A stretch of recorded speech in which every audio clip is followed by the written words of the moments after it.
Welcome back to another video. Happy to have you here. My name is Blake. This is Merch Campus, channel all about merch by Amazon. Today, I want to crack into quite a popular question. Understandably, I was pulling my hair when I first started with this, and it's why is my shirt not selling? There's just so many different reasons. So without further ado, let's just crack right into it. First things first, we are picking a niche or a market that is too competitive. Let's say you love dogs and you want to make dog t-shirts. The market is too competitive. There's too many shirts that are competing for that keyword, right? So you just won't see a shirt. That's one of the main reasons. The more a market sells, often the more competition there is. So it's all about finding the balance. And what I found that works for me is I intersect the niche. And I include a bonus section in my PDF about how I intersect and why I think it is such a great way to enter competitive niches. More specifically, you would basically take like a demographic, put it with a flamingo, like a flamingo mom or a flamingo grandma. All right, so the next one would be that it's still indexing for all your keywords. When you upload the shirt, my average wait time, there's times when it'll sell within the day, there's times when it won't sell for like 3 months, but on average, it's 2 weeks. Now, this average time right now is radically different because it's Q4, it's November. I put up a shirt yesterday and it sold today. And so everything is accelerated because there's so much more organic traffic on the platform. This is how I understand it. But what's happening is it's starting to index your keywords and it's showing your listing to different customers who are searching for strings of your keywords. And it's trying to find the good fit. It's rotating the shirt until maybe you make the sale. And usually that takes time. I would say wait at least a couple of weeks. I understand it might be frustrating in the early tiers. You max out your slots really fast and you don't know what to do. And in that case, YouTube tier up merch and make that a priority. And luckily Q4, this time period, is the best time of the year to tier up as well.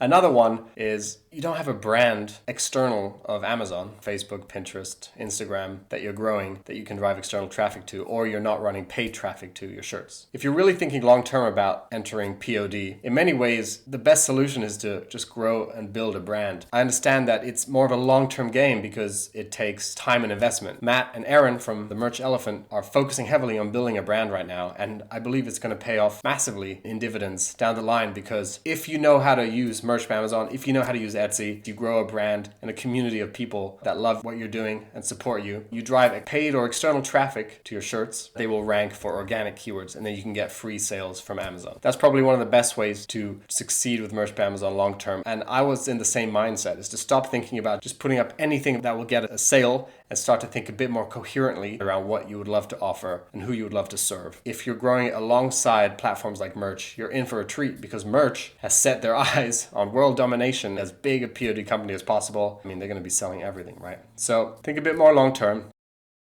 If you're reliant purely on organic traffic, which most of us are, and that's what is so amazing about Merch by Amazon, I believe the Amazon.com site alone gets about 1 to 2 billion visitors a month, which is an enormous amount of traffic. We can, in a way, afford to play the organic game, although it is getting increasingly competitive as more and more designers are trying to rank for the same keywords. And that's, again, the advantage of having a brand. When you can drive your own traffic and your own people to your listings, then that will automatically rank for organic terms down the line. If your design's fine, if the concept is good in a niche that's good, your keywords are not good. And in many ways, it's because the keyword is too broad. And one of the ways that we can tackle this, if you think of like the funnel, and Neil Lassen from Merch Informer talks about this, at the top you have the broad keyword like music. The second level of the funnel would be more specifically guitars. And then the last layer of the funnel might be people who collect guitars. You focus on building a listing around the micro niche. It can in many ways lead back up to the main niche, which is so much harder to rank for if you just put up cool guitar t-shirt as keywords. It's going to be almost impossible. Just YouTube how to research good keywords or how to write keywords. That should help out.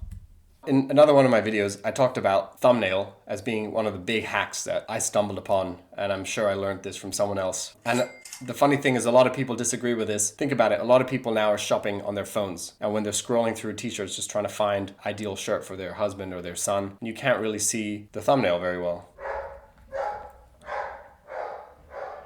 So most people are just scrolling through like that, barely see the design, and they're just going through trying to find the right thing.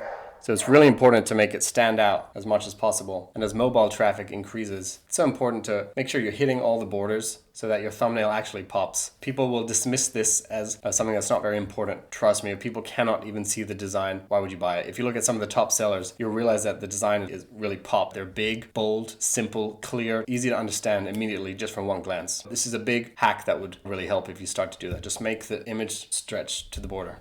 Another one is they kind of take a randomized approach to pricing, often erring on the higher side. I'll see a lot of shirts priced very high, but the design isn't that great. So it almost doesn't warrant the price because they could get something cheaper with a better design. So make sure that, if you're pricing high, that somehow that is reflected in the design quality. And then also how are shirts priced generally within that niche. I mean, you can use something like Merch Informer and just type in here chicken if you want to hit up the chicken niche, and just see like what is the average price in the niche. If I'm priced above that, I'm not really giving customers an incentive to buy my product. So keep that in mind. I personally often will start at about $15.99 just to make it an easy buy to make. And then once people buy that, I'll eventually bring it back up. Here's another reason. A lot of people will guess what will sell. They're like, oh, I think this would sell. And then they make that. And it's fun. And that's part of the creative aspect of it. What really helps, at least when you start out, is you want to meet existing demand. One of the reasons I did very well this Halloween is that I was just looking at where all the customers were already spending their money, what kind of shirts they were buying, what are ranking at the top here in Merch Hunter. See like where customers are spending their money, and then create a unique offering for those customers. You know what they're already buying. Like, I know you'd like to buy this. What about this? It's a very similar item. It's not something that's completely left field where you're just trying to guess what would sell. You're like, oh, this would sell very well in Christmas. It's like, but is it already selling? Are things like these already selling? So this really helped me out in the beginning. I would only serve designs to markets that I knew would probably buy it. Here's something more emotional. A lot of us, me as well, like starting out, you'll put a lot of work into a couple designs here and there, and you'll be overly attached to the design. It's very important to be data driven in accepting the fact that you put up this design and it's okay to take it down, to not be attached and stubborn. But it segues into this. Like, sometimes it comes down to luck. I know that I'll have thought like, this is a winning design. I put in the best keywords. I put in the really cool, unique offering in a niche that is not hyper competitive, and sometimes it just won't sell. I will probably re-upload it if I still believe it's a good thing, not really emotionally, but driven by data. I'm like, you know what? I think this could sell.